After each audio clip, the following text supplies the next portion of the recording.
Welcome to the Bare Marriage Podcast. I'm Sheila Ray Gregoire from BareMarriage.com, where we like to talk about everything healthy, evidence-based, and biblical for your marriage and your sex life.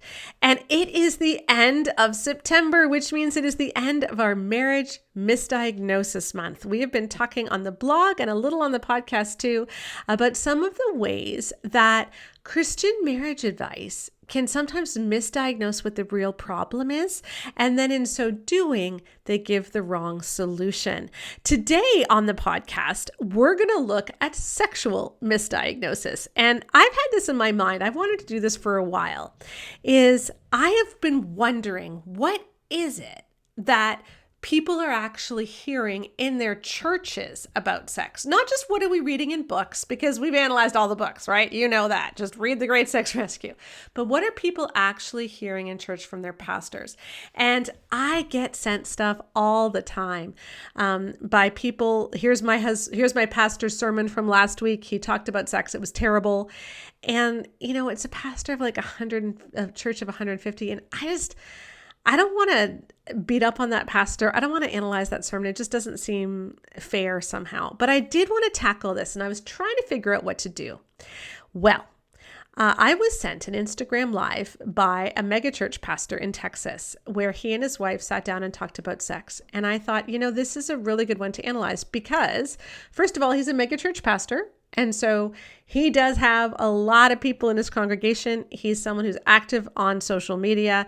So he's already putting himself out there. This isn't me just spying on your church. This is someone who's put it up on Instagram and is promoting it. But the other reason is someone that we are kind of familiar with, Josh Howerton, who's at Lake Point Church in Dallas, Texas. We talked about him on the podcast a few weeks ago, where we shared some instances of him plagiarizing. And we talked about him last spring, where he had misrepresented research, and he claimed that evangelical, conservative, complementarian women have the best sex lives and those couples have the best marriages. And we showed how that was actually a misrepresentation of the research, and it was much more nuanced than that. He has not handled any of those criticisms well, and he's just doubled down. And so I thought, okay, it's really, really awkward to look at an individual pastor, but maybe this is someone that we could do, because honestly, this is something that he did do better than those other things. And so we might be able to get just a different perspective. And of course, also because this is the last Thursday of the month, we do like to do podcasts that might be of more interest to some of our male listeners. And hey, we thought you might be interested in the sexual misdiagnosis and not just the marriage misdiagnosis, and perhaps that's stereotypical of me too. My bad. Before we get to that, I just do want to do a shout out again to our patrons. We appreciate them so much. We have a group of people who support us, some for as little as $5 a month, some for much more than that. They're part of an exclusive Facebook group. They get unfiltered podcasts. They get merch depending on their subscription level. But you know, their money is what enabled us to write She Deserves Better, our new book that's coming out in the spring. Because, you know, our royalties are split 3 ways. We did not have the funds to be able to dedicate the time and energy into that book. We would not have been able to do it without their support. And even the stats for The Good Girl's Guide to Great Sex and The Good Guy's Guide to Great Sex, the money helped fund Joanna doing the stats for us. So our patrons are funding some really important stuff that we wouldn't be able to do without them. So we just want to say thank you to them, and let you know that when you support us on Patreon, when you leave a tip in our tip jar in my store, when you buy our courses or our merch, like some of the things that are hanging on the wall behind me, our Be a Biblical Woman merchandise, you know, set boundaries like Vashti, win battles like Jael. When you support us with that, it helps this podcast and blog keep going. And so now I would like to talk about our sexual misdiagnosis. Rebecca, my daughter, Rebecca Lindenbach, is going to lead us through this discussion because she's been the one who has analyzed this Instagram Live. And so Rebecca and my husband, Keith, are now going to join me, and I will let Rebecca take it from here. First of all, I want to talk about the idea of pastors talking about sex in the first place. Okay. Yeah, like the pastors and their pastors' wives getting together to give, hey, here's how to have great sex. Because we talk a lot about, you know, authority and power differentials in terms of pastors and the average congregant. So how you can be like spiritually abusive, you can be manipulative. That's why clergy sex abuse is sex abuse and not just an affair. Right. Right? The problem is, this is a really tricky one because the congregation, the elders board also hire the pastor. So in what other job situation would it be appropriate for your bosses to tell you, you have to share details about how people should be having sex and talk about sex in front of your coworkers, in front of your bosses, in front of everyone out there who's hiring you, and you're going to go and put, you and your spouse are going to go put some of your most intimate details of your life on the internet?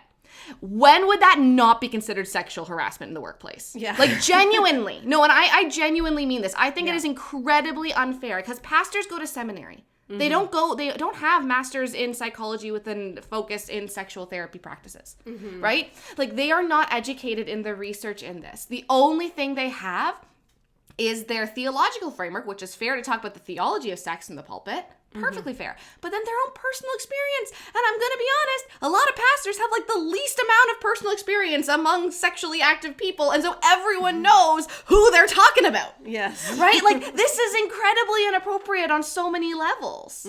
And I want to say that first and foremost, I think that this is actually a breach of ethics to ask a pastor to talk about sex in terms of like how sex works, how to make sex feel good, all that kind of stuff, when you're also not, as a church, paying for them to have education in the research behind this and equipping them to do that, because you are asking them to do something that would be sexual harassment in any other job situation. Yeah, and the spouse is not an employee of the church usually. No.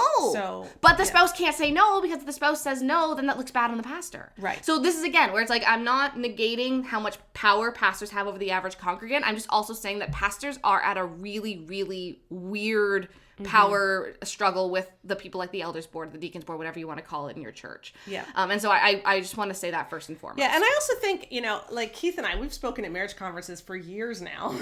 Yeah. And we always did the sex talk. Yeah. Pretty much always. For 17 years, every conference we talked at, and we would be matched with different couples, almost, we would do the rounds. We'd have different people who spoke. We always did sex talk. And the reason was because nobody else wanted to do it. And these were people who talked about marriage.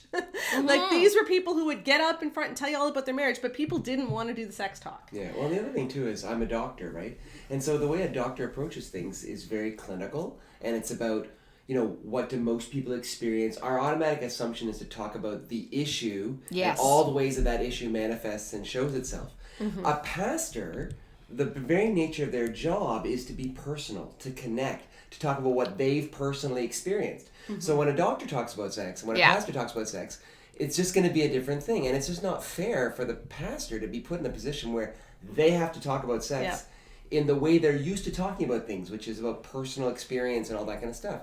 It would be much healthier to have a much more detached, sort of clinical way of looking at it. Well, and they kept on saying throughout the thing, like, we're being really vulnerable here, guys. You shouldn't have to be vulnerable when you're talking about sex in front of other people. Yeah. Like, it's always a little bit awkward. Like, I mean, it was a bit of a learning curve to start talking about things like clitoris and orgasm and all that kind of stuff publicly, of course, because of the discomfort of just those words, not because I'm personally being vulnerable. And I think that just encapsulates a really big, I'm genuinely a justice issue on my part. Yeah, and the other issue with couples too is often you'll get one person who's really comfortable talking about it and one person who isn't, and the person who's really comfortable may really, really, really want to do this. That's kind of, we started. I'm relating very much to this. But with us, it wasn't about sex particular. It was just talking in general. But, we worked through that, et cetera, and you decide But you have to work through it. But you have to work through it. For those of you who are new to the blog, we always joke about how, I was just doing my regular job as a pediatrician one day, and Sheila came along and said, hey, how would you like to come and talk about all the intimate details of our marriage, Yeah, exactly. It's so that's what we joke about all the time. Yeah, and so we do need to be cognizant of the spouse who's the least comfortable should get to have a veto on this. Exactly. Consent matters. In everything. Okay? Consent matters. So let's get into it. I want to say, first of all, we're going to talk about this more later on, but this had the best caveats for abuse, porn use, everything like that we have ever seen. Yeah, I was really, really impressed. Yeah, we aren't going to share the full quotes about porn, but in essence, he was saying, listen, not all guys use porn. If you're using porn, that is on you. He even said about how there's these horrible teachings that, in essence, it's okay where your eyes wander as long as you're, drinking at home kind of thing. This idea that, guys can get turned on by porn and then just take it out on their wife is not okay, which is completely opposite from what we hear hear in many Christian spaces. And so I'm really, really happy to hear that. We do want to actually play you what he said about coercion because we want to talk about it. Yeah. So here's that. One thing to keep in mind is that we don't weaponize physical intimacy. And you can do that you can do that by either withholding or demanding it. And so making sure that you're not doing either one of those things. Yeah, can I just hop in there? You know, Janet talked about two things. So she's talking to the women. Let me talk to the men. Intimacy and sex in marriage can be weaponized in two ways. Withholding. Yeah, I'm mad at you. And so you're in the doghouse for a couple weeks. Or men, particularly wicked, honestly, emotionally manipulative, dare I say abusive in some ways. Men can sometimes leverage Bible verses to try to demand women to be wives to be physically intimate with them in ways that they're not ready to. And just very frankly, bro, if you're doing that, I got no words for how far you're missing the target. The whole goal of this is to have a relationship of love and service to each other. Mm-hmm. If you're weaponizing Bible verses to try to coerce your wife into intimacy, demanding something angrily, bro, again, I have no words for how off the mark you are, totally inappropriate. And every time you do that, you are eroding the exact trust and vulnerability that a relationship needs to flourish sexually. So, yes, no weaponizing. Either way, withholding or demanding. Yeah. Now, I want to say the good parts is they didn't just say don't rape your wife. They said demanding things. They said coercing and things she's not ready for. They actually gave examples of what coercion was. Yeah. So that was really, really good. The bad thing is that they're equating withholding and demanding. Yeah. I'm sorry, you can't get arrested for not having sex with someone. Okay? Rape and not raping someone are not equal, okay? Not having sex with someone and then raping someone are not the same. Mm-hmm. They are not the same at all. And this is something that we do see quite often in Christian spaces. So I don't want to be too harsh on Josh for this because he was so good about coercion. And he really didn't rail on women who were withholding. Yeah. He really didn't. But I just want to say as an aside, if you are someone who says, yeah, you can be manipulative with sex two ways. No. Mm-hmm. You can be a rapist. And then there are libido differences, and we can talk about that differently, right? And there are obviously some women who withhold sex to punish their partner, but you have to ask why. Because in our study, a lot of times we found that women who are in sexless marriages or marriages where they're very sexually manipulative, there's also things like porn use, like abuse, like there's all sorts of other horrible things going on. Mm-hmm. So we have to be very, very careful when we say that withholding sex is the same as raping someone. Yeah. Exactly. And the answer isn't just to stop withholding. The answer is to figure out what the issue is. Exactly. Whereas the answer is to stop raping. Whereas the answer is to stop raping your wife. Oh my gosh. So yeah. Yes. No, so I did want to say that, but that major caveat to his coercion thing, but that's only one of the sections where he talked about coercion. He talked about it a couple of times in this Instagram Live. And honestly, it was just so refreshing to see someone talk about it well. Yeah. This is so good because, exactly. People talk all the time about these verses and they use 1 Corinthians 7 and as a weapon, and it was great to hear him use weaponize. Yes. Because that's not the point of those verses.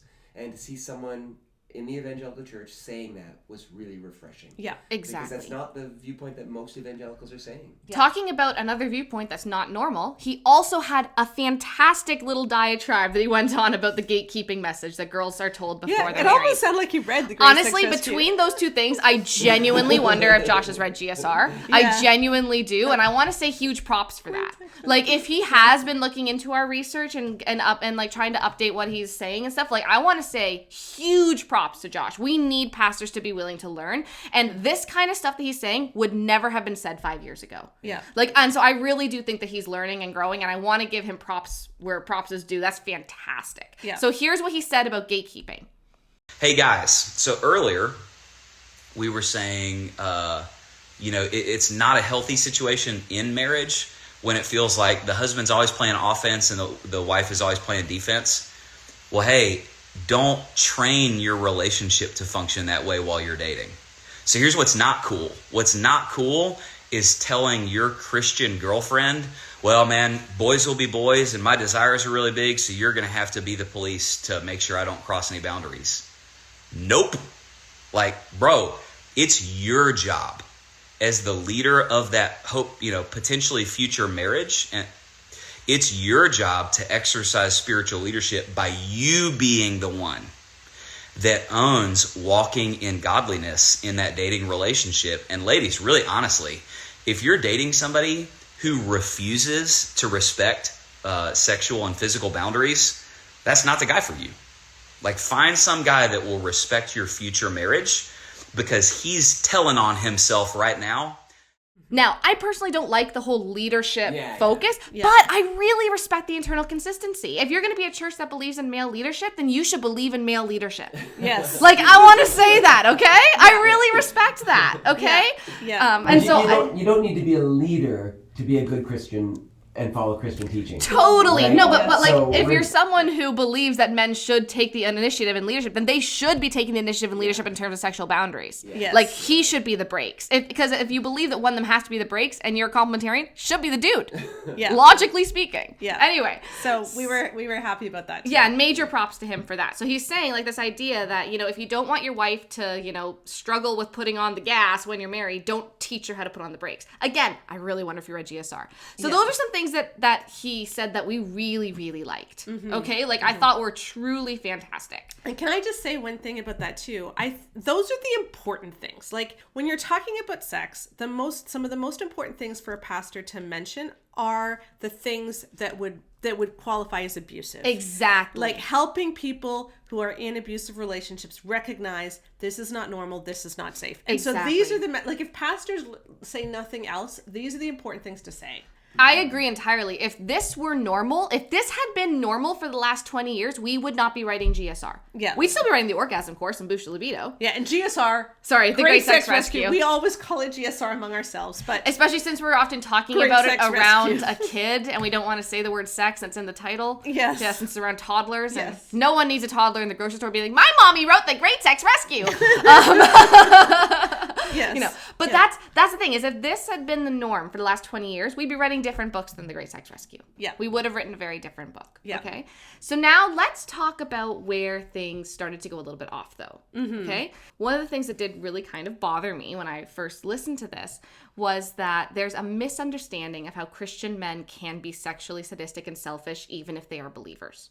Okay, so Josh says that there's, like, he kind of does, like, the Lord, Liar, Lunatic, but, like, with sex. Mm-hmm. He talks about it as God, gift, or gross, or God, gross, or gift. Mm-hmm. So I'm just going to read out some quotes of what he said. We're not going to play you the whole clip because it's in a longer thing, but you're free to go and watch it. But what he says is to treat sex like a god is because you have unrealistic desires and blah, blah, blah. Okay, and he said blah, blah, not me. Okay. Now, that was irreligious people. Religious people, sometimes who come from fundamentalist backgrounds, unhealthy religious backgrounds, they don't treat sex like a god, they treat it as gross. So Josh and Jana are presenting non-Christians as being sexually ravenous and unsatisfied, but if a Christian has sex issues, it's that they're frigid. Right? So they do seem to present it as, if you're a Christian, you can't be treating sex as a god because you already have a god. Mm-hmm. But what we've seen in all these Christian materials is that men are very much allowed to be unsatisfied, ultra demanding. Like, they're allowed to want sex 3 times a day, and that's portrayed as normal in books like Every Man's Battle. Well, Every Man's Battle says, we talk to some women or some men who are demanding sex, once, twice, even 3 times a day. If your husband is demanding sex more than once a day, that's a problem. And actually, he used the word coercion. Yeah, coerced. Yeah. If he's coercing you into sex 1, 2, 3 times a day. Yeah. So. Yeah, but it's like the idea that, like, it's just totally, like, there's no Christians out there who would be treating sex like a god. I did find a little bit problematic. But again, that is me nitpicking. I want to be very clear. This just I think that as pastors get more and more educated, we'll see this happen less often. Yeah, but I think it's just really important to note that just because you're a Christian does not mean you have a healthy view of sex. Yeah, and the problem Absolutely. is then you have these wives who are then seen as frigid because they only want sex once a week. Right? And so it's like, if she has problems. Extreme thing. You're either a hedonist or you're frigid. Exactly. And there's no other dysfunction you can have besides those two. Okay. Yeah, and I'm not saying Josh and Jana said that in the podcast. I'm just saying that is what this mindset leads to. And that feeds into this other part, okay? And this we actually are going to play. Jana is talking to the women about how they need to prioritize their husbands, and she says this. Honestly, he needs to feel like he feels very affirmed by you when you want to be physically intimate with him. And so, like, honestly, this is something in my own life, like, the Holy Spirit convicted me hard that, like, as a woman, I think sometimes you get so busy with everything you have going on. Everyone's busy. Everyone has a ton in your life. And so you're going throughout your days and everything feels crazy and all that. And so you get to the end of it and you're tired and you feel like you have nothing left to give. And so the Holy Spirit just really convicted me that, like, I was being selfish, and we are one flesh. And I can't think about just my needs or being tired. Like, I was totally disregarding Josh's needs, and that he just revealed that to me. And that has been something that I've had to not only apologize for, but walk in repentance. So you show glad repentance. Yes. And that's how you show you're repentant, when you're walking in repentance. And so that is something that that God's just kind of revealed to me. So don't make your husband feel like you're always on defense against him. Remember, you are a team. Play some offense. Yes. Here are my thoughts that I wrote down when I heard that, okay? Okay. Is this bad advice? Not necessarily. But it depends entirely on the context of the marriage. Right. I'm too tired. Is it because he's not pulling his weight, or because life is just tiring and you just happen to have a responsive libido? In that case, you might need to be told, yeah, just prioritize it, okay? And we'll get into that later. Or is sex enjoyable, so the problem really is prioritization, or is the issue that she doesn't like sex? Yeah. Like, in a marriage where she has a great time, this could be okay advice. But in a marriage where sex is one-sided, this is horrendous advice. Yes. But also, what are we defining as selfish? Like, Jana said she was being selfish, and in her marriage, maybe she was. I don't know. But in other marriages, is it selfish for a mom who's like 6 weeks postpartum who says, yeah, the doctor says we can, but I just can't? Is that selfish? You know, is it selfish for a woman who is having a horrible, horrible week at work where her boss just reamed her out and she's super stressed? She comes home, she says, I just can't tonight. I had a horrible day. Is it selfish for a woman who has a headache to say, I'm not in the mood, right? Like, at what point is it selfishness? Is at what point is it that your wife is not a sexual vending machine and your wife is a person, and that there are complications in life? And sometimes that means sex is not going to happen on demand. Right. I think what I noticed too here is they're equating needs, right? She's saying I was prioritizing my needs instead of Josh's needs. And this is the problem, is which needs are we talking about? And I think that's what you're getting at. Because what he's experiencing, is it necessarily a need, or is it a desire and a drive? Right? Like if you think of Maslow's hierarchy of needs, okay, the things that we need shelter, we need sleep. Sleep is a much higher physical need than sex. Yeah. Okay. So, we need air, we need water, and then, so sex is somewhere far above that. I just wonder sometimes when we're saying he has needs and I have needs, are they necessarily equivalent? And for some couples they are. Yeah, but I think that the reason they don't answer that question in this live is because, frankly, they're not horrible people. Yeah. And they have an awesome marriage. I genuinely think that's why. I think they didn't answer it because it likely was just an issue of, like, and we don't ever talk about individuals' like personal lives. The problem is that they're using their personal lives as the examples in here. So I just want to say this because I want to make sure people know we're not trying to say that, like, Josh is a horrible husband or any of these things. I think looking at the Instagram live and what they said about their own lives, it sounds like they were just a couple who they got married, and probably based on the research that I've read and how things ended up for them, probably just took them a while to figure out how to make sex work and maybe be pleasurable for both of them. And so as a result, maybe she's just got a really responsive libido and they enjoy each other, they have a great time, but she does need to prioritize. Right?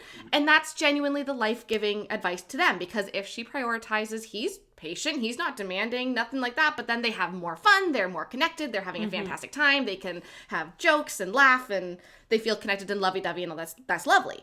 But just like what you're saying is, what if it's not an issue of just, I would rather watch Netflix right now? Yeah. What if it's an issue of, I have twins? Yeah. And what we hear so often is this, she is tired, Yes. but he needs sex. Yeah. And what we don't hear is, but why is she tired? Yeah. And is she tired because she is taking on way too much of the household duties and the mental load? Yes. It's interesting because earlier in the talk, he talked about how we can't weaponize scripture, right? We can't use scripture to coerce people into sex. So I'm just a bit puzzled now because she feels like her not wanting to have sex more was a sin in some way that she needed to repent from. You know, again, like, why does it have to be a repentance thing? Like, why can't it just be I realized this wasn't good for our marriage, and I felt like I could do better, and I felt we could be closer if I prioritized this. Yeah. But instead it was like, I'm being repentant. And I think it's because, and this is my theory, I think a lot of women still have this idea in their heads, if I don't provide my husband with sex whenever he wants it, I am in sin. Yeah. Because it's been preached so vehemently, for such a long time, and so, you know, consistently in the church, that women still internalize it. So when we say, hey, be free, women, they say, oh, okay, but they don't really feel it. Yeah, exactly. And so they still feel, oh my gosh, I should be having more sex, you know, Yeah. and that sort of thing. And I just think that, you know, we should be talking in terms of what's healthy in these areas. And I think that's the only thing I would say. And I think it sounds like they're both just trying to take care of each other and be good, loving spouses to each other, you know, but I just think that it might be healthy to talk in those terms rather than as a sin, repentance kind of thing. Yeah, I agree. Overall, one of the things that kind of really comes into play with what you're saying about how, you know, women are told in essence, like, this is something that men need, and you're doing something bad if you're depriving him because this is a man's thing in essence, is that the entire live does kind of give the impression that, and this is my impression listening, like reading through the transcript, studying what they said, was that sex is something that men naturally prioritize because they're just better at this. You know, like I'll just show you what Jana said, okay? Jana said, so if that's you and you're kind of just like, you get to the end of the day and you have nothing left, one thing I would encourage you with is to re-examine your priorities, because your relationship with the Lord, that is first. And then your husband is next, and then your kids, and then the rest of your family, and then everybody else. And so many of the times we, meaning women, are letting our priorities just get out of place and misplaced. And so you get to the end of the day and you have nothing left to give him. And so re-examine your priorities and put them in the right place. Mm-hmm. So the only thing I would add to that is, so if you're strapped and you have nothing left to give, maybe talk to your husband about ways that he can be more helpful to, you know, the household, or maybe you're taking on too much, or, you know, like maybe he is really doing his share, but as a couple you just have too much on your plate together. And maybe each child doesn't need to be in 8 extracurriculars. Yeah, exactly. As opposed to like just make sure that you have more to give. And I just want to say that there are times when your kids come first. Oh, completely. I've never really liked this God first, husband second, I love you, babe. Kids oh, yeah, no, last. I But like when you've got a newborn, that baby needs to eat. And as the mom, you tend to be the one who is feeding that child. And so if that child has a need to eat, that is going to be like more important to right now than what your needs are. Well, and the other unpopular one. And if you're talking to me about a very important thing in our relationship, and our grandchild is about to jump off the sofa, I'm gonna stop talking to you about the grandchild, right? Like, it's not that I love the grandchild more, you know. It's like the situation demands what's most important at that time. And if you have a kid who's been sick for a week, and so you haven't slept for a week because you've been up with a kid who's puking in the middle of the night, and you've been changing sheets, etc., then you're going to be too tired. And at the end of the day, that doesn't mean you don't prioritize your spouse, right? Well, and the really unpopular one that I've heard from people as well is that people, in the name of prioritizing their spouse, will let their children know that they have to stay in their rooms because mom and dad have to have sex. Mm-hmm. That has actually happened to people. Mm-hmm. You know, where it's like, and this typically happens, and it scars the kids. Okay, mm-hmm. Like if you cannot have sex without your children knowing about it, like don't have sex. Yeah. Okay, like that's not okay. Mm-hmm. But I think like there's a lot of issues here. But my thing that I was thinking too is this is why talking from personal experience is such a problem, because it may very well be that Josh and Jana in their relationship, like, there may be not really a mental load inequality issue. You know, there are relationships where there's not. They might genuinely have this kind of figured out. And so for them, it's like, yeah, you know what? You're both putting your all in, and she just needs to prioritize it because there's nothing more you could do, right? Right. But we know from research, this is why research is so important. We know from research that they would be in the vast minority of couples. Yes. Yeah. The vast minority of couples, in their age group, in their religious demographic, in all these different things. Yeah. Well, if you just look at the stats, women do more housework than men. Yeah. Right. And if both people are working, women still do more housework than men. Yeah. So in general, in most marriages, if the wife is too tired all the time, one of the big problems could be that he's not doing enough around the house. Exactly. That's just statistically highly likely. Yeah. And yet this Instagram doesn't address that because that's not their lived experience. Yeah. And that's fine. Yeah. But it's not fine to not address it because the vast majority of other people's lived experience will be that. Exactly. And I think this is what I really have a problem with, the whole prioritize your husband dialogue, is that, yeah, obviously, don't you think women want to prioritize their relationships over cleaning a toilet? Like, don't you think that women would rather have a date night with their husbands than stress out about whether or not the soccer uniforms are going to be dry in time for the tournament tomorrow morning? Like, don't you think women want to not prioritize the meal plan? Like, it's just one of those things where this is not something where it's a priority issue for a lot of people. It's just reality. Someone has to meal plan because you don't have the budget to order out every day. Someone has to figure out who's going to make sure that all the clothes are clean, because if you don't, then you're not going to have the uniforms in time. And it always goes back to the wife. Yeah. In the vast not what I'm always. saying is in these marriages. Yeah. In You these can't say marriages. always. But most of the time it does. What I was going to say is always goes back to the wife in these marriages where there's mental load inequality, right? Like, that's what tends to happen. Like, the studies are really clear on this. And again, this is not an indictment on Josh and Jana. This is an indictment on the idea that we can speak to these things from personal experience instead of from research. Yeah. And I just want to echo that too. Like, everyone's always talking about how tired women are and how they don't prioritize their husbands.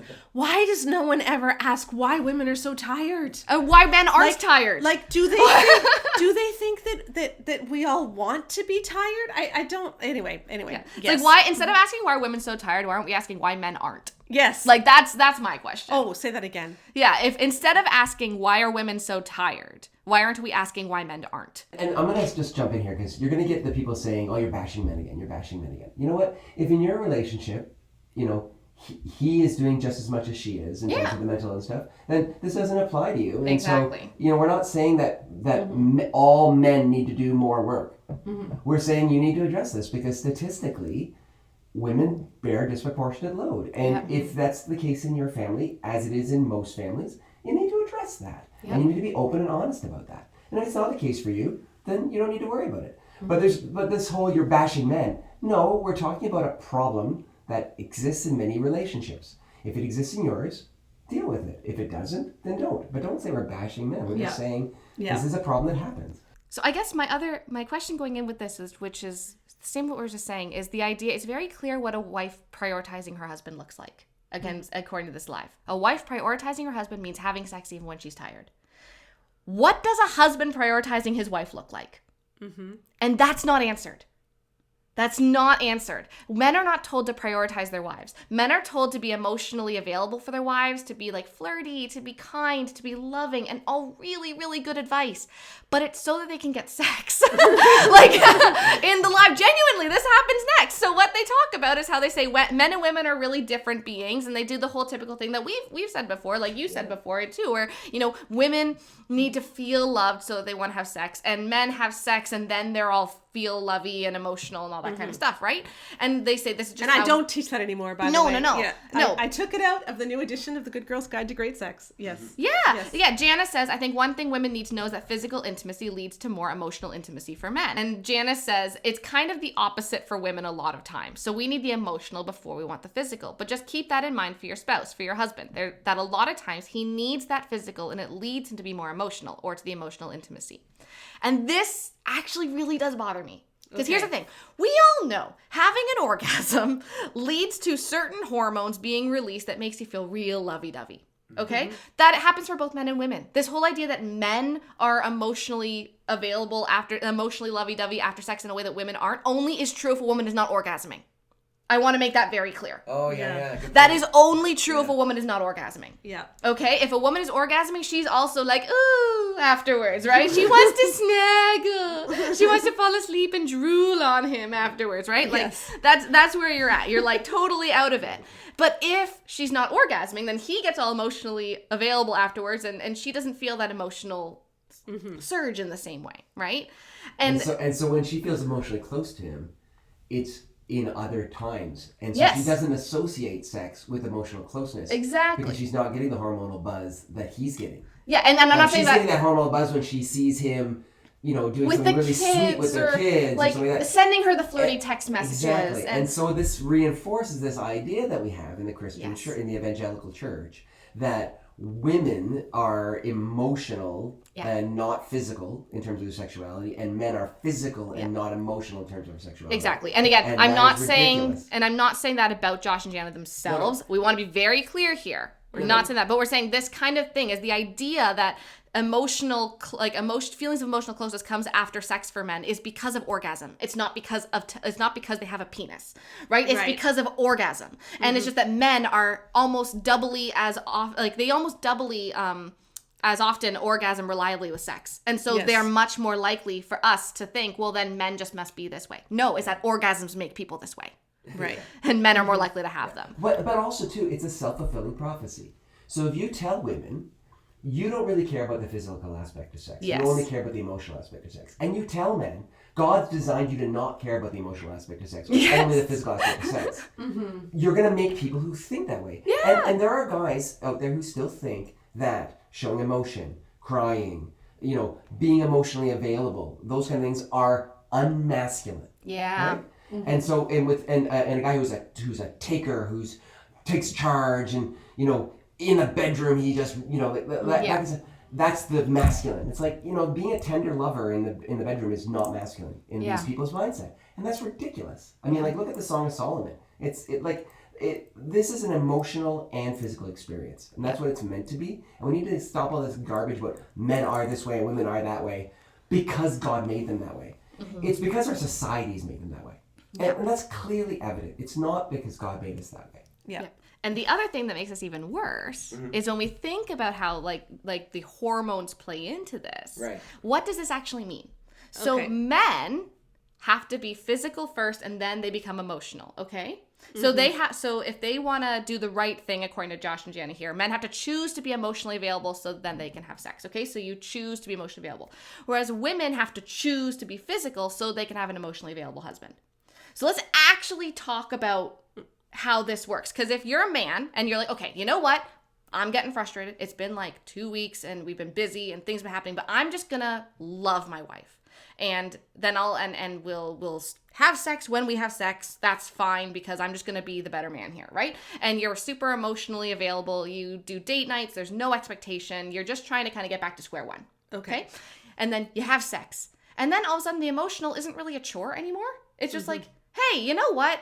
We found our mojo again. And she's feeling all loved. And you know what? Sex is great for her too. And you back on your mojo. You're having sex however often is normal for you. You have sex, you feel lovey-dovey. You have sex, you feel lovey-dovey. You have sex, you feel lovey-dovey. How's that how it is for the man? Okay? Okay. Let's talk about for the woman. So the woman is not feeling lovey-dovey. And so she knows, according to stuff like this, that being emotional and deciding to focus on the relationship is not going to lead to the lovey-dovey she wants. She has to have sex.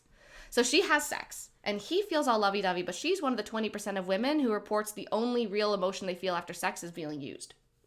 So does she feel lovey-dovey? So she's had sex. He feels fantastic. He's had sex with her. He's on top of the world, and she feels used. And so then, he feels really close to her. Does she feel close to him? But then she has to keep deciding to have sex in order to try to get what she wants, which is an actual close, intimate relationship. So he gets to be pacified by putting in the bare minimum of effort of just being a basic relationship person.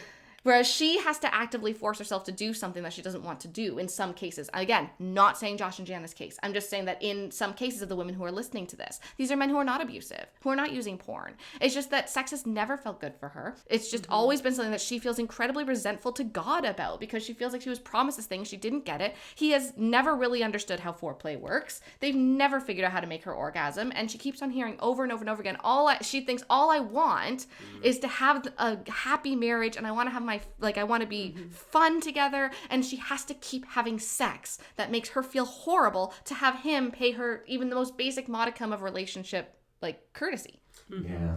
So instead of saying, if you don't want sex and he wants it all the time, he needs to be nice to you and you need to try and give it more often. Yeah. Right? If instead of that, how about we said, if he wants sex all the time and you don't want it, wives, why don't you actually talk about why you don't want it? And why don't we work on you wanting it more? Exactly. Not work on you doing it more. Exactly. But work on you wanting it more. Yeah, because there's a fundamental difference between how they're presenting men and women here. They're presenting this difference in men and women as if it's something that's just normal and healthy and just a difference we have to live with when it's not normal and healthy. In essence, what this live is saying is that women would say something like, I don't want to have sex right now. I just want to catch up, feel close, have a date, all that kind of thing. I need to reconnect with you first. That's healthy. Yeah. Versus what they're saying men are designed as is to say something like, I don't want to catch up and spend time with you tonight. I just want to have sex with you.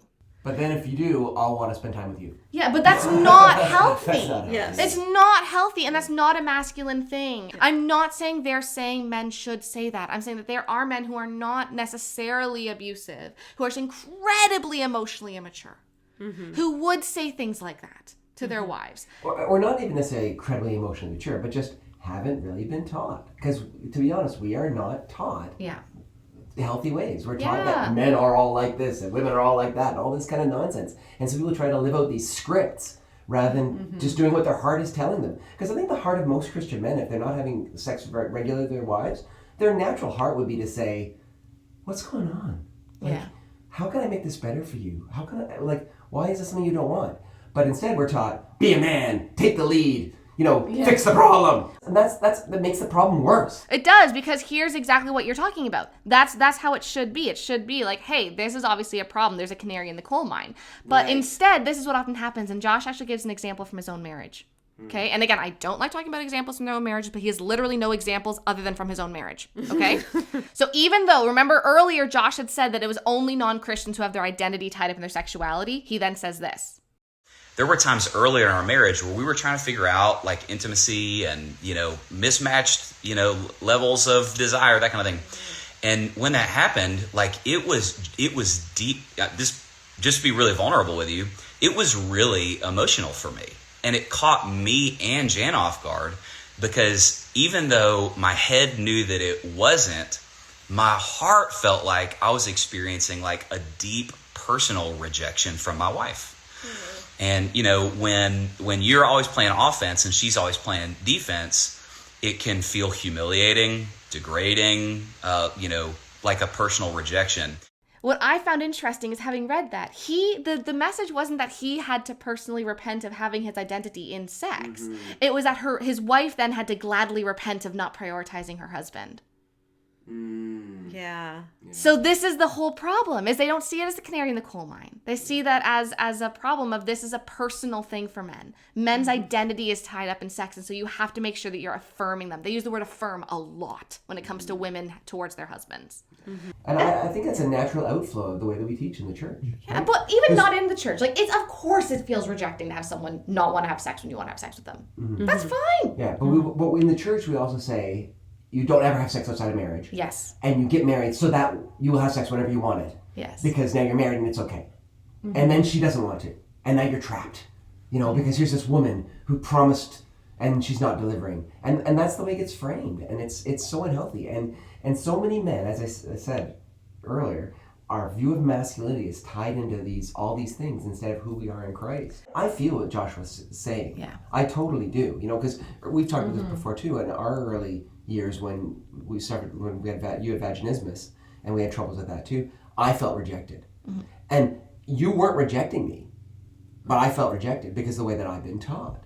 And I need to learn to think differently about this. And I think that's, instead of saying, that's just the way men are, so I naturally acted like this, we need to be saying, what is it about the way that we're teaching men that when their wife is in pain, or has had a baby, or is too tired, or just is not in the right headspace tonight, that it's a rejection of them at the deepest level, as opposed to just, they just don't want to have sex tonight. Yeah. And why can't, and when I can't just be okay with that, what's wrong with me? Why don't, why don't I go, hey, I need to be different. I need to be, obviously, yeah, you're tired. Sure, that's no problem. Obviously, I want to, but I should be okay with not doing it. Exactly. Right? But what is it about our teaching? And I think the fundamental thing is we just teach that you are the man, you're the priority. If you have a need, it should be met. Yeah. As opposed to talking about two healthy people both meeting each other's needs, whatever that need is for, whether it's for physical intimacy, whether it's for emotional closeness, whatever. Whether it's for sleep. Whether it's for sleep. Yeah. That kind of thing. If we just talked about two healthy people trying to make each other happy, instead of all this garbage about a man's role and a woman's role and what men are supposed to be like and what women are supposed to be like, and you're not biblical if you're not like this, all that nonsense. And we just said, we love each other, we both follow Jesus, we want to be like Jesus to each other. How do we do that? And I think this is the last thing I really wanted to talk about, okay? Because this kind of goes right into it. Then I want to do some major takeaways, okay? And actually talk about what the research actually does say, okay? So first of all, exactly what you're saying about how it should just be two people who are trying to love each other like Christ. I think Josh and Jana were trying to say that in this live, but they could not say any actual explicit words, so we have no idea if that's actually what they meant or not. I'm gonna read you a couple small things that kind of make me think that they were trying to say, my dude, if it's not working, try your mouth or your hands. I think they were trying to say something, but I don't. But there's a really funny part. First of all, I do want to say once again, I am not shaming or scolding or anyone for being uncomfortable with saying explicit words online. For pity's sake, it is so not in a pastor's job description to talk about orgies on Instagram. That is so not in the, no one goes to seminary being like, I'm going to help people know the word of the Lord by talking about which sex toys are okay. No one goes to seminary thinking that, okay? This is so outside the job description. So no shade, nothing about that towards Josh and Jana for being uncomfortable with using technical terms, okay? But there's a really funny thing at the beginning of the live where he talked about this is going to be so PG-13, and if you're single, you probably don't want to watch because it might, get you thinking about things you shouldn't be thinking about yet, and you don't want to stir love before its appointed time, all that kind of stuff. So it's going to be PG-13? What is that? I was going to say, I don't know what 13-year-olds are supposed to, I think it should be rated R, right? So yeah, because it's going to be PG-13, to me that means it's going to be tame. Yeah, exactly. But I think I agreed with his sentiment there. It's if you're someone who's struggling to stay, to not have sex, you're dating or you're engaged and you don't really, frankly, you know enough that you know you want it. Maybe don't spend all your time talking about sex. I understand that. But then I did find he didn't actually say anything enticing. It was all about prioritize and make sure you're having enough sex. So it really was PG-13. It really was PG-13. And they talk about how you should do what works for you and what doesn't, but they don't actually use any terms. They don't talk about the fact that a lot of women can only orgasm through this means of sex versus this means. They don't talk about anything like that. Well, let's just say it. Oh yeah, oral sex. I want to make sure I couldn't remember which one it was in my head for a second. Yeah. The majority of women can orgasm through oral sex, whereas the majority of women are not able to orgasm through penetrative sex alone. That's the kind of thing that you could talk about if you weren't talking from only personal experience. Because again, nobody wants to know. Oh my gosh, I don't want to know. Even when you guys were talking about your little thing, it was very tame. I was like, please, no, please, don't go anywhere. Well, that's what we always talk about, stats, right? Exactly. Women who do reliably orgasm during sexual intercourse usually require a lot of foreplay beforehand, right? Yes. That's a statement.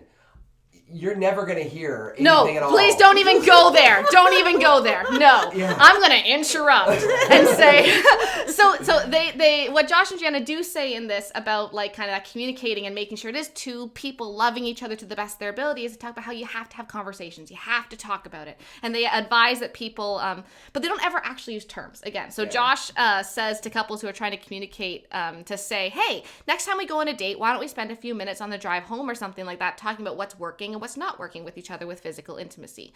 And that is about the most explicit advice that is given on sexual pleasure. in the entire life that I could find.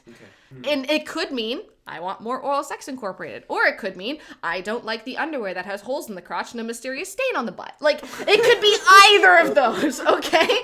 Like,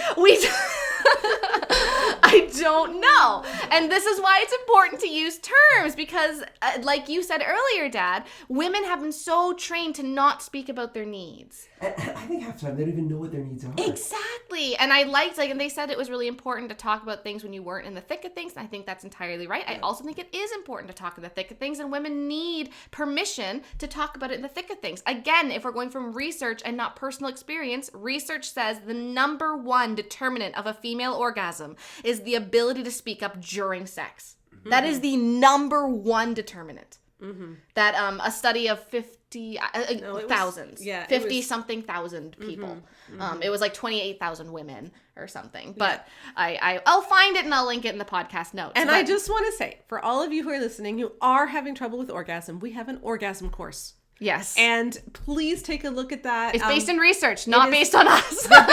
Rebecca read all the research, and some of it was pretty awful. And so we incorporated it all in. There's an orgasm course for her that she can take. We also have an add-on module for him. And we will link to that in the podcast notes. If you do reach orgasm already, but you just still never want sex, we have a Boost Your Libido course as well. But please, if you're not reaching orgasm, don't take the libido course because libido's not your issue. Yes, which we're going to talk about later. Yes. But I think I do want to give Josh one more major props. Okay. He had a joke that did make me laugh out loud. Near the end, to sign off, he said, "Dudes, married people, keep that marriage bed Pentecostal. Lots of tongues and laying on of hands." Legit made me laugh. Good job, Josh. And that was maybe explicit. Yeah. But again, it was a joke. So, like, it's hard.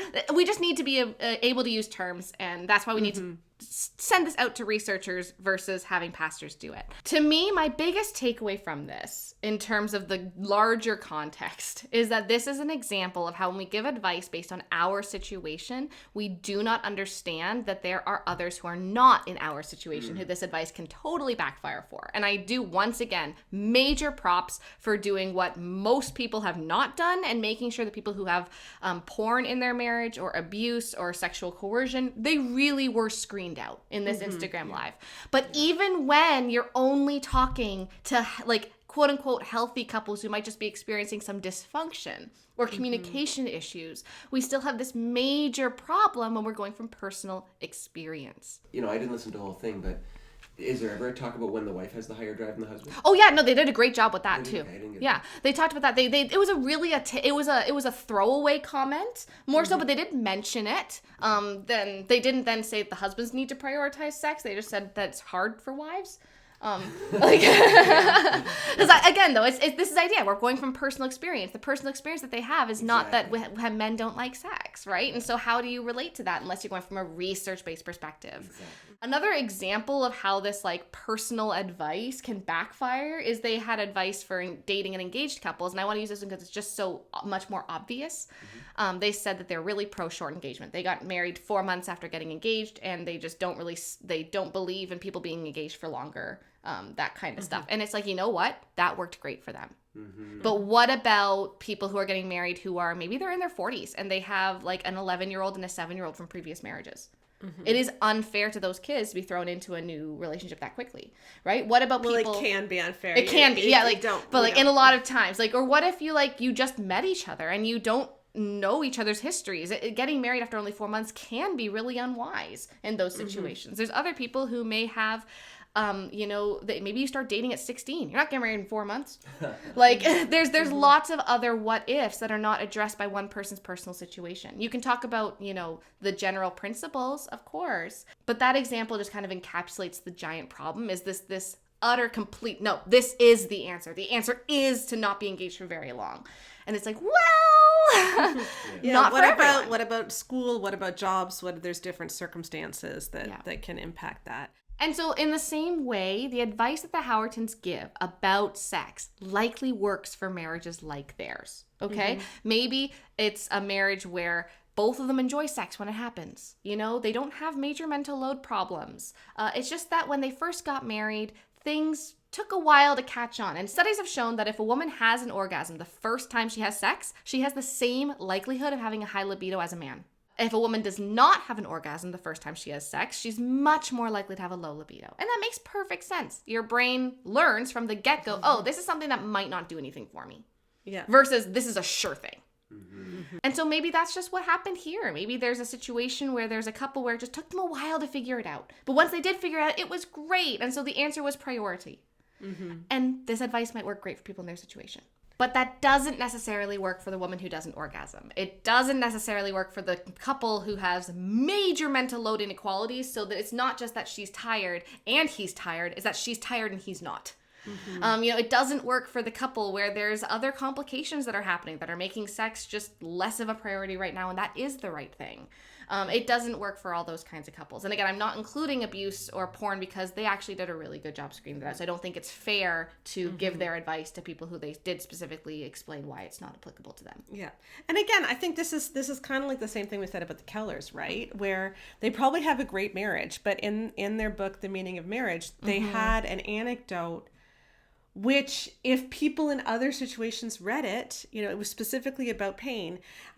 If I said to her afterwards, how was that? And she said, it just hurt.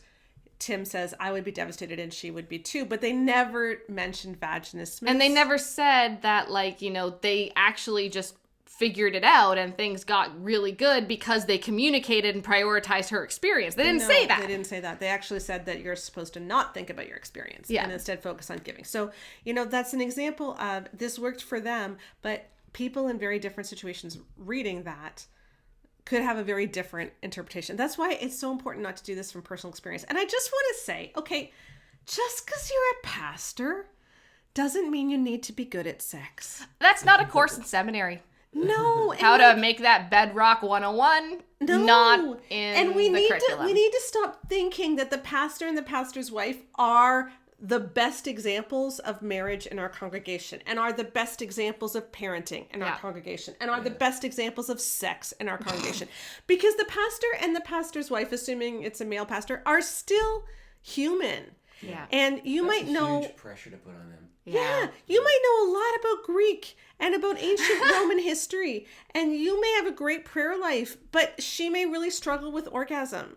And that doesn't mean that you're not as good of a pastor. Yeah, and so we need to stop putting this expectation, especially on pastors' wives, that they are the go-to person to talk to about sex. Yeah. I think it's really important for every pastor's wife to be able to recognize abuse, and I'm really glad they did that so well. But then I think pastors' wives just need to have this bookshelf of resources, and send people to Great Sex Rescue. Or if they're just about to get married, give them the Good Girl's Guide to Great Sex and the Good Guy's Guide to Great Sex, which really talk about the sexual response cycle and how to handle the honeymoon well. But you don't need to be the expert. And hopefully we become a culture in the church where the pastor's wife is not seen as someone you should be going to anyway just because she's the pastor's wife. Yeah. Like in what job and what other job? Like if dad's a doctor, people don't come to you for medical advice. Actually, yeah, they do. Actually, yeah, they have. Actually, yeah. That's not fair either. Yeah, but it's not fair, even though it happens. And one of the reasons why we need to point to research is because it gets back to the question of what you were talking about earlier, Dad, is why? When there are libido differences, we have to ask not just what can she do to make it better for him? Yeah. But why? What really stood out to me when I watched this, if you just turn off the sound and just watch it, they're very embarrassed. Yeah. They really are. I felt badly for them. I think they honestly tried their best. Oh, yeah. Okay? But if you listen to that beginning part, where Josh was doing the God gift or gross. Yeah, God gross gift. Yeah, that sex is either a God for you or it's a gift for you or it's gross.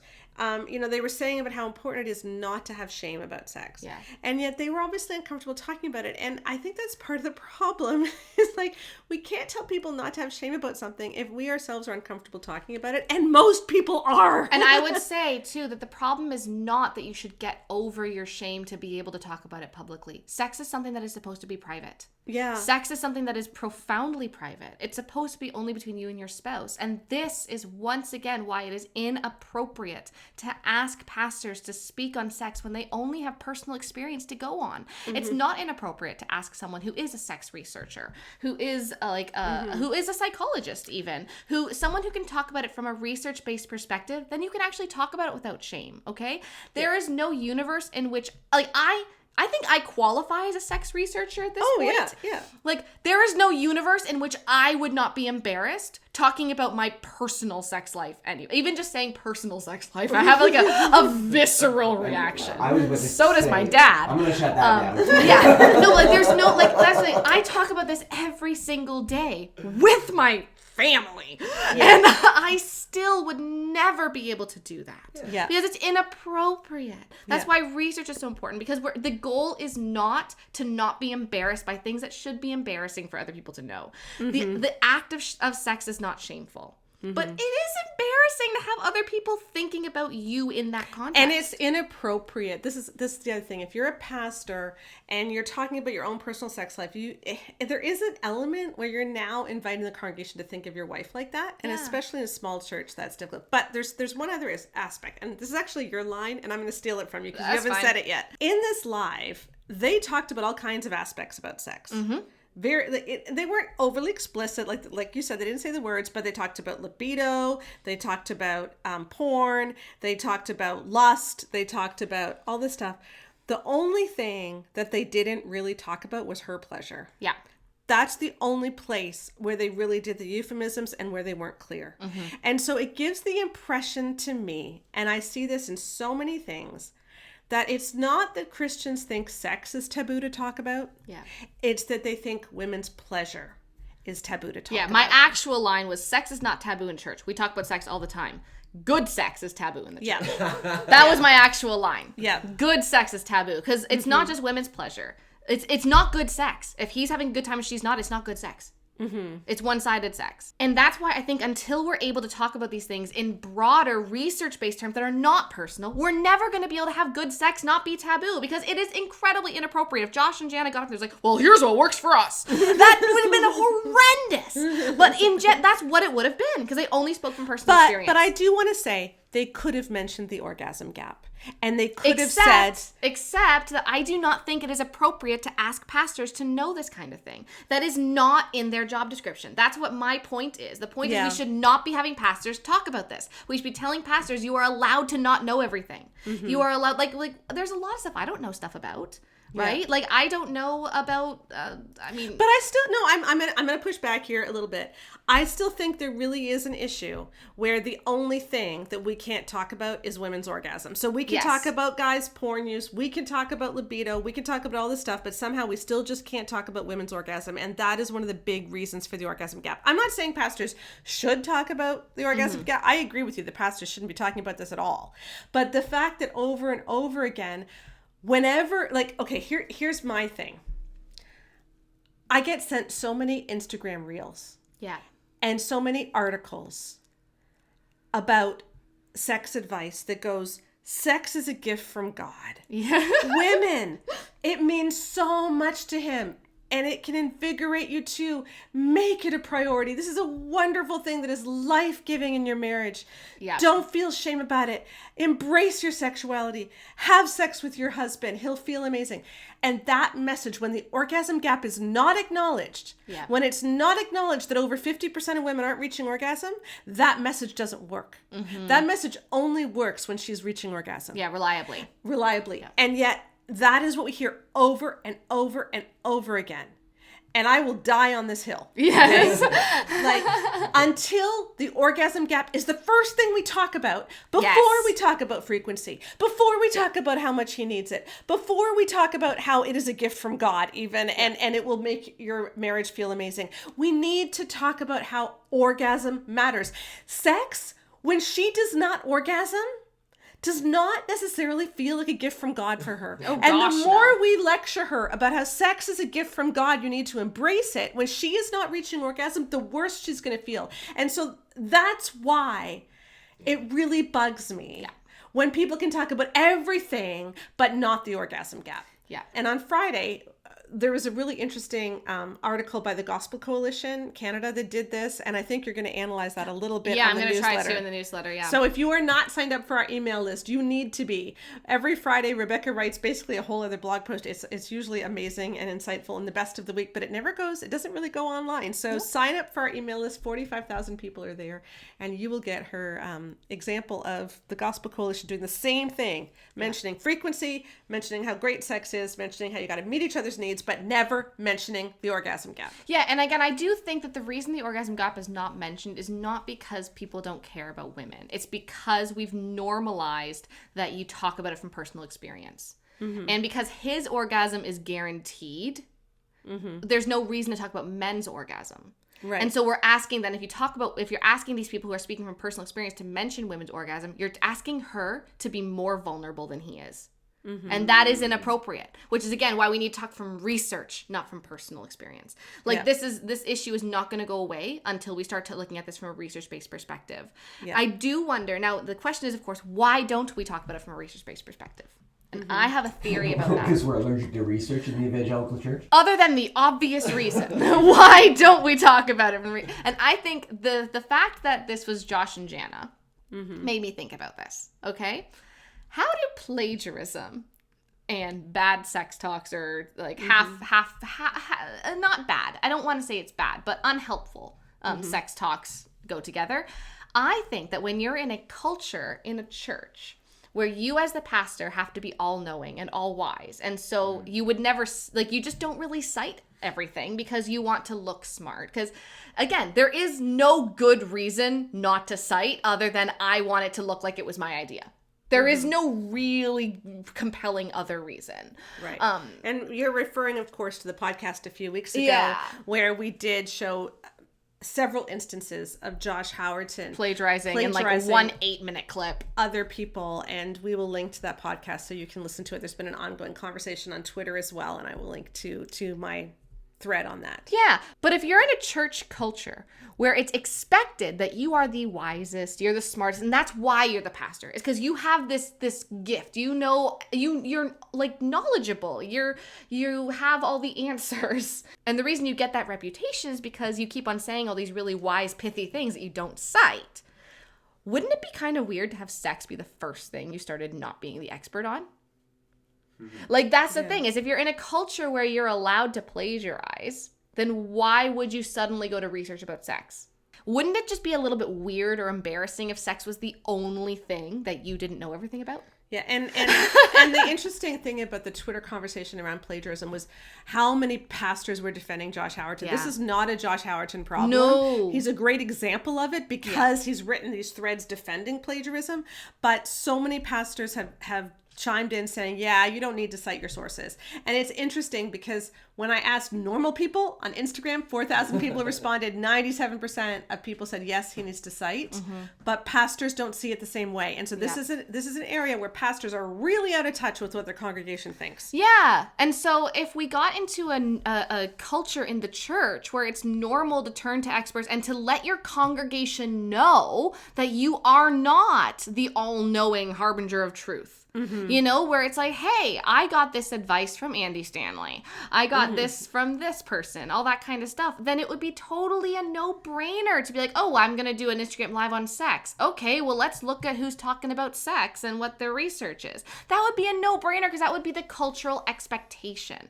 That's why all this stuff ties together, because integrity only helps. Like, if there was not this expectation to talk about your personal experience, your personal ideas, even the idea with Andy, when he plagiarized from Andy Stanley's book, you know, he had to use an example from his own life instead of just giving Andy Stanley's example. So with sex, why wouldn't you have to give examples from your own life instead of just using someone else's example? So let's sum up here. We did, just to let you know, and we'll be talking about this more on next week's podcast.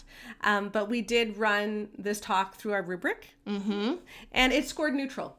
Okay, so it wasn't harmful. It's like, seriously, so it outscored Love and Respect, For Women Only, The Act of Marriage, His Needs, Her Needs, His Needs, Her Needs, Every Man's Battle. So it scored way better than that. It just didn't score in the healthy category. It scored neutral.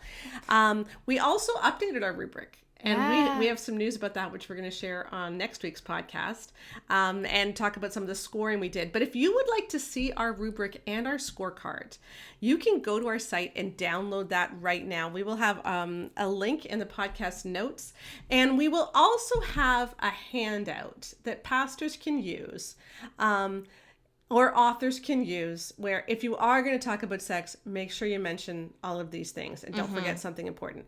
We still firmly believe that pastors and their wives should not be talking, or should not be required to talk about sex, and should be careful if they do, that they do so and for I a do research still protect. think that a lot of it is very unfair to the pastors, and I want to say I have sympathy for the pastors in this situation. Yeah, but if you are going to do it, or if you're a writer who's going to do it, we do have just a checklist so that you can make sure that you're handling things well.